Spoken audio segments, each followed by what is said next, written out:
Hey guys, welcome to episode 2 of Stuck with This Podcast. It's Sally. And Grace. So we both finished junior year a couple weeks ago. We thought it'd be a great opportunity to give you guys 30 pieces of advice of what we would have wanted to know as a incoming freshman before starting high school. Yeah. I think my biggest piece of advice would be to learn how to accept failure, especially in your junior year when you're going to take a bunch of advanced classes with much harder tests, much more homework. I think it's really important to remember that your grades or whatever your grade is doesn't define your overall intelligence. Yeah. Because it also has to do with so many factors, like whether you want to prioritize your health or prioritize school and academics. But what also has an impact on it is just the class itself and the teacher. Depending on that grade for validation is kind of a bad idea, because even if you get a good grade, like it doesn't translate to everything. I guess this would be my second piece of advice, would be don't compare yourself to your classmates. I think that's something that I struggle with because I've always been like humanities strong and STEM not strong.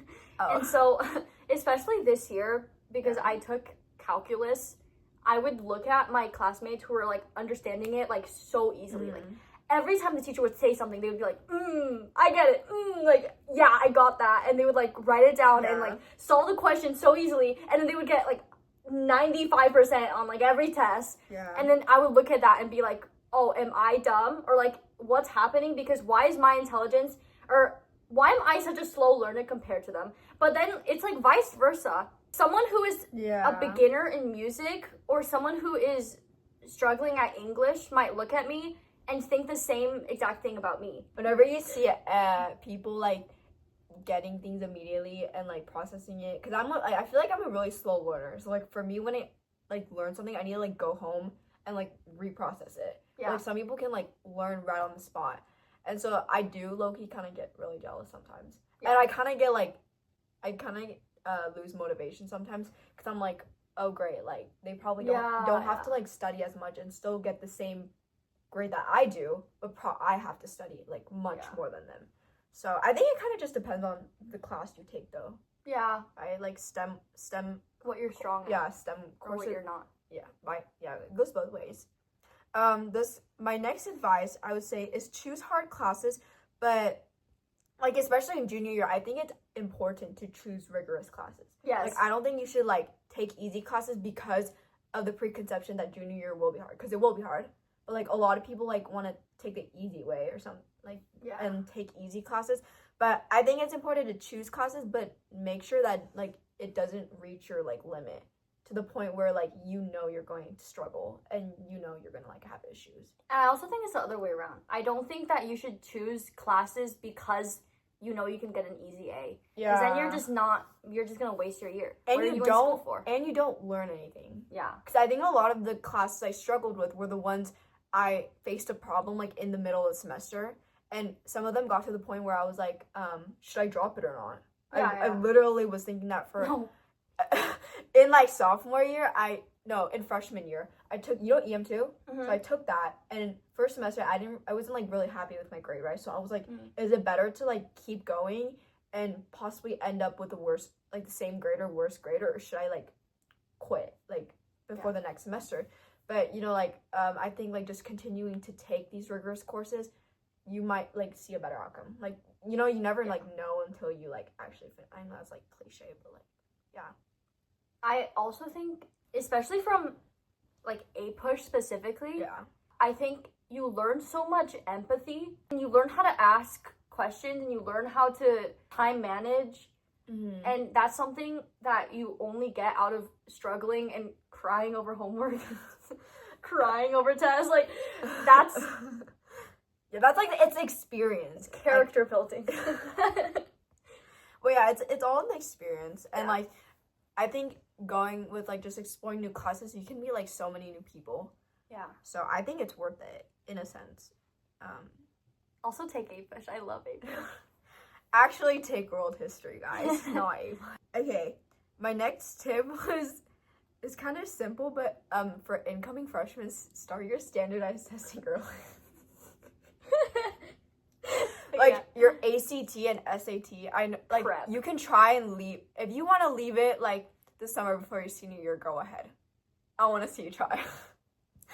But I think it's important to start freshman year so you give yourself room for error, like time for error. Because if you start like really soon before college applications, because I did hear that UCs were gonna like reinforce it. Did you? No. They're gonna like make you do it now instead of like being blind. But not us. So take me as a horror story of someone who didn't do that. I'm at the end of my junior year and don't exploit yourself. I'm at the end of my junior year and let's just say that I have probably studied for a week total. Oh. But also, at least for us, or at least for me, at least for my major, I don't think the SAT is as important. Yeah. But at the same time, like I didn't even know what my major was gonna be until recently, like really it's better to this be safe. Year. Yeah. So be safe, prep early, do all that you can. I just got really lucky. Yeah. Next advice I would give is finding a good study method. It's good to actually find one in freshman, sophomore year so you're ready in junior and senior year. I remember in freshman and sophomore year, I didn't really have a strict, like, study method or, like, how to study properly. I just, like, left it last minute, like, the night before the exam. And I had, like, crammed 2 exams in one day. So, yeah. I like to use, like, a whiteboard to, like, if I'm, like, cramming a lot of notes for, like, history, for example, I like to use a whiteboard and, like, try and jot things down from my memory and, like, see what parts I'm, like, missing. Yeah. Or I would say study with friends, as in, like, make sure to choose friends that you're not going to yap with the whole time. Yeah. And actually lock in. Cannot study with you. I think we tried studying with that Panera and it did not work out. But I would say, like, with your friends, and especially people from the class that you're in, is a great way to study and, like, just, like, jump back and forth with, like, talking to each other about the subject. Or even, like, if it's math, like, doing practice problems and, like, explaining to each other. Because a person could get, like, something wrong and the other person might know how to do it, but then, like, vice versa. And, okay, this should have been my first piece of advice. Oh. Be friends with your teacher. Oh, yeah. So, another horror story coming from me as an example of what not to do in high school, because this entire video is going to be Sally telling you what to do and me telling you what not to do. It is so important to talk to your teachers, because at least for me, I have a really tight schedule. I made the mistake of thinking that I could handle all of that by myself. I was thinking, I can't show my teachers that their curriculum is too hard for me. I have to prove them that I can handle it. But that's not the way to do it. If you're struggling, ask your teacher for help. If you don't know how to do a question, don't suffer alone. Ask for help, because the teachers, that's what they're there for. And if you have an upcoming test, you should know what to study. Don't just, first of all, don't cram, because I always cram. Don't do what I do. And second of all, you should know exactly what is on the test and what isn't on the test. And the only way you can know that is by asking your teacher. Yeah. So a piece of advice for me. I think this year specifically, I was, like, really scared to talk to teachers, like, past 2 years. And I don't really think I built relationships with them. But I realized that you can build relationships stronger through struggling. Yes. Like, if you open up to your teacher and be like, hey, I'm struggling with this, like, could you help me or give me some, like, recommendations on how I can improve? I think that helps you open up to them more, and also for them to, you know, like, be more helpful. Because, like, teachers have so many students that they're not going to be able to, like, check up on each one of them every single day. So it's kind of, like, your responsibility to be like, hey, like, what can I do to improve? And also, if you don't want to be buried in homework, especially if you're a theater kid, just ask your teacher for an extension. Obviously, like, be nice to your teachers. Don't be like, give me that extension because I'm not going to be able to do my homework. Don't just pull an all-nighter to finish your homework because you couldn't do it at the same time as everyone else. Ask your teacher for an extension. If they can't give you one, then you know what to prioritize. And also ask them in advance. You can make a schedule of like what is most important for me to get done every day. Yeah. Because otherwise you're just gonna be buried in I used to be really afraid of like raising my hand when a teacher was like, who'd like to share something, you know what I mean? Especially in my English class, I was super scared in the beginning because everybody else also seemed really scared. Like it kind of rubs off on you. And so, but then like throughout the year, I got more comfortable just like raising my hand and sharing my work and like getting feedback. And I think that like helped everybody become like less hesitant about, you know, sharing things. My last piece of advice for academic wise would be, okay, this isn't really advice, but it's just remember that you can succeed. What you said earlier at the beginning about how it's demotivating to see other people understand things so quickly and pick up things that when you're a slower learner. If you keep worrying about what you're not able to accomplish, if you keep worrying about, oh, I can't get this scholarship, or my GPA is going to fall down, I can't get into this and that college, it's not worth it. Because, like, you can be successful in so many other ways, and as long as you try and you show effort, I promise your teacher can see it too.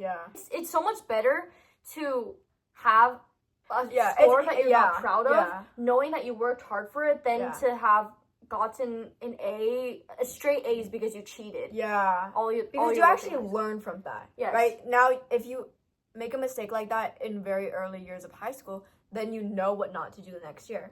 And you can actually improve. So, high school is supposed to be the thing that prepares you for not only college, but for, like, adulthood. And so I think whenever you get any learning opportunity, take it. And whenever you get the opportunity to branch out, do it. Join your extracurriculars, join your clubs, join leadership, do all that you can, join sports, do everything that you can that is possible to you. Do an audition, even if you have stage fright. I think for freshmen, this is like really important. Like quantity over quality. It's probably the only time I'll say that. Because like do everything that seems slightly interesting to you, because then you can narrow your options as you like progress through high school and really find your like niche. And like I feel like I kind of regret starting clubs late because I joined in my sophomore year, which is not that late, but like still I was like too scared as a freshman, but it helped me like kind of like see what I don't like and what I do like. And you can kind of be more selective, and that'll like help you in your college apps in the future to, you know, like have a unique story. And it's also just, it's so crazy because in 4 years, your identity can change so much. Like for me, in freshman year, I thought that I was going to major in business. And before that, in middle school, I thought I was going to be an art major, like a visual art major. And then in high school, drawing. And now I look back at that and I'm like, okay, I liked art.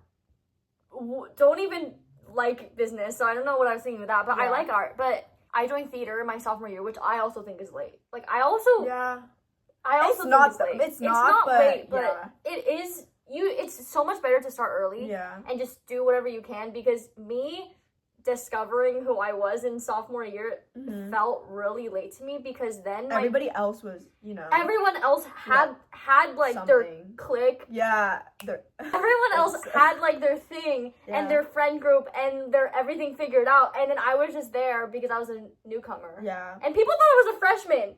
So there's that too. Okay, let's move on to our next category. Power friendship, something that people always want. Well, okay, let's just start with like freshmen. I would probably say don't worry so much about making friends, because hold on. In the sense that you'll meet friends through your classes like really naturally, and especially because a lot of people are coming from different schools, it's like new faces. But then that means you'll also have to be open to talking with new people. But I met some of my friends that I still hang out with today in freshman year English class, because I don't know, it was just like the environment like helped cultivate it, and so I would say just it comes naturally. And I remember friends were like the biggest thing I had a fear of, like before I was coming to high school. I was like, like I don't know how to like talk to people. Especially if you're introverted like us. you kind of have the lingering fear of, like, what if I go to a new place and no one wants to be friends with me? But I think it's in your classes, obviously, and I also would add that it's also in the electives you choose and the clubs you join.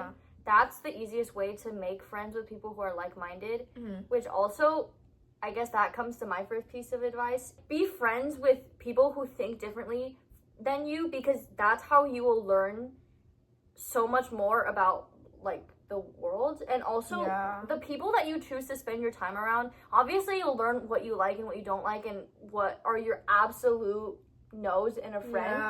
But also, if you choose the same kinds of friends, then you're not going to be able to develop.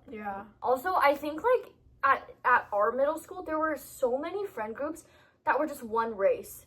This kind of just comes with, like, getting older, but I would say surround yourself with people that, like, actually celebrate you when you do something good. Because you can really tell when the energy is off. I think it helps, though, like, being surrounded by people like that also helps you see that, like, oh, there's probably other people that are not like that, and will help me actually, like, grow as a person, but also as a student. My next piece of advice, I guess this is more internal, but it's just prioritize yourself. Learn to prioritize yourself, especially if you're a people pleaser. Obviously, friendships are important. It's so important to support your friend through everything and hear their rants, and stuff like that. But also at the same time, if it's draining your mental health, then the friendship isn't worth it. You will always find your crowd, even if it's not in high school, even if you had, like, a horrible experiences in middle school with, like, bullying and stuff. You will there's always going to be at least one person out there in the world that you will meet in the future who genuinely likes you the way you are. I would say stay away from people who embody, like, negative, like, they always, if the only conversations that they have with you are about other people and are, like, always complaining about, like, what's bothering them, I would probably recommend to stay away from them. Or try to distance yourself, because it will drain your energy as well. Like, you'll end up having a bad day just because they had a bad day. And you'll start to develop, like, opinions about people that are completely probably inaccurate because you've never met them, but your friend, like, everything your friend says rubs off on you. So I would say just surround yourself with people that kind of focus on the good things. Well, there'll be bad days too, but, like, I would say for the most part, not. And if you're, like, someone who is super pessimistic and stuff, or you struggle with mental health, then I would suggest just talk to somebody, like, a trusted adult. Talk to, like, a teacher. Someone, have an adult or even a friend or even your, like, mom or dad, like, have an, like, outlet person. Because, like, in junior year, I really needed an outlet person, and I went to my mom for that. And as much as I complained about school and, like, just stress in general, it was, like, nice to just have somebody to, like, talk to. Not necessarily, obviously, like, they're not going to solve anything, but having somebody that, you know, like, probably won't judge you for the struggles you're going through. So, or even, like, your like, friend who lives halfway across the country, like, that's an option too. I guess don't feel like you need to, like, do everything everybody else does. Don't feel pressured to do makeup because everybody else is doing. Or even, like, what about my other example? Mostly. Don't do drugs. Because someone else told you to. And I think, they're just... Why did you steal the bear? How did it get over? No, it's okay. I think my first piece of advice, relationship-wise, would be not to let your relationship consume who you are. I think especially when you're a teenager and when you're a freshman, you'll meet so many people and you'll be like, oh, he's cute or she's cute or they're cute, you know? And even if you get involved with them and you have to start a relationship, don't let it be to the point where you're sacrificing everything. You're sacrificing, If your skin starts breaking out every single day because you're with this person, or if you have, like, constant stomach aches, if you have, like, physical signs that you're not happy, don't. And also, I think it's a thing where people kind of believe in soulmates, especially if your person is older than you. it's kind of like if you're a freshman and there's a senior who likes you, you're like, oh, it's impressive. But senior highs. Be okay with letting things go. Because chances are, I'm not speaking for everybody, but chances are if you have a relationship in high school, little to zero chance of it lasting. Yeah. And I think you just have to learn to accept it. And I think like the easiest way to accept it would be to discover who you are without them. If you want to be with them because they make you happy, yes, pursue it if that's what you really want. But at the same time, do things without them. Try activities without. Obviously, don't cheat. I'm not saying that. Like, that's not what I'm saying. Okay, but I'm saying like develop new friendships without not associated with that person. Yeah. Join a club that person's not in. Join classes that person's not in. Don't just join every single college that person is applying to just because you want to be with them in college. Be your own self. Develop your own identity. Because I see a lot of people in high school, like, they suddenly, like, they're, like, with their significant other, like, 24/7 during campus. Yes.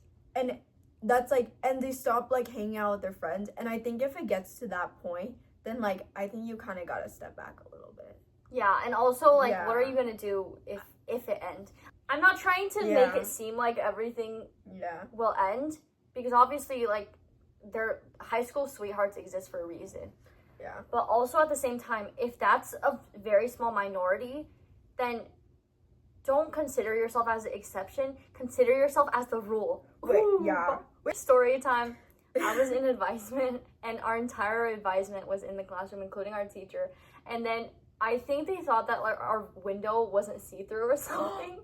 But there was just a couple, I think it was an underclassmen couple, who were just fully making out in front of the window, in front of all of us, including the teacher. And then the teacher got really... been so awkward. It was kind of embarrassing. The teacher went out and was like, go to class. Oh my god. Oh my gosh. Oh, great.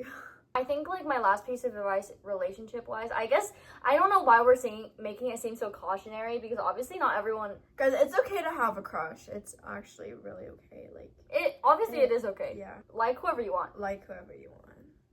But...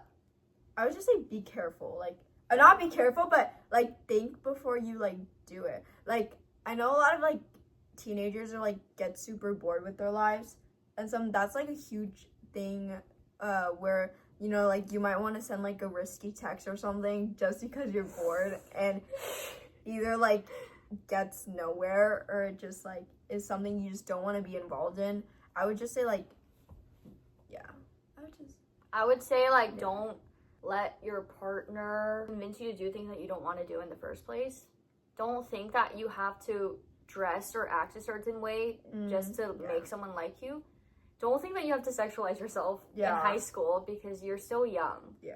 We're also still young. So, like, we can't even be talking like we're adults here, but, like... Yeah. You're still young. You still have so much to learn. Yeah. And you have so much time. Yeah. And also, advice to all freshmen, just don't date a senior. Or a junior, for that matter. Yeah. Actually... Just stay, like... Just stay... freshman to sophomore. Just stay or one like 8th grade to sophomore. Just stay one grade below and above. Yes. That's good advice. Find someone in your English class or something. No, yeah. Last piece of advice. I think this is like the most important piece of advice. Live in the present and always remember to cherish the memories that you have before it ends. I'm not saying, like, spend every day worrying about, oh my god, this is gonna end soon. I'm never gonna meet these people ever again. But, like, enjoy what you have while it lasts, because after high school, chances are you're never gonna see so many of your friends ever again. And you might not even talk to most of your friends ever again. Yeah. And even, like, from grade to grade, there's some friends I've made in previous years that I've been so close with. And then just because we had no classes the year after, it's like we barely ever talk. But it's nice to, like, in the moment to have met them and, like... Yeah. Do you know what I mean? Yeah. Just, like, enjoy what you do. Honestly, I mean, grades, if they're important to you, then keep prioritizing it, but also prioritize that less, prioritize your mental health more. People always say that, but they don't tell you how. If you want to take a mental nap, take it. If you want to take a day off... Yeah, do it. Oh. Take it, yeah. Do it. Do it. Education is a privilege, but you know what else is a privilege? Your health. Okay, guys, that's all we have today. Thank you for tuning in with us for episode 2. I hope this is really helpful, guys. I hope you have a great freshman year.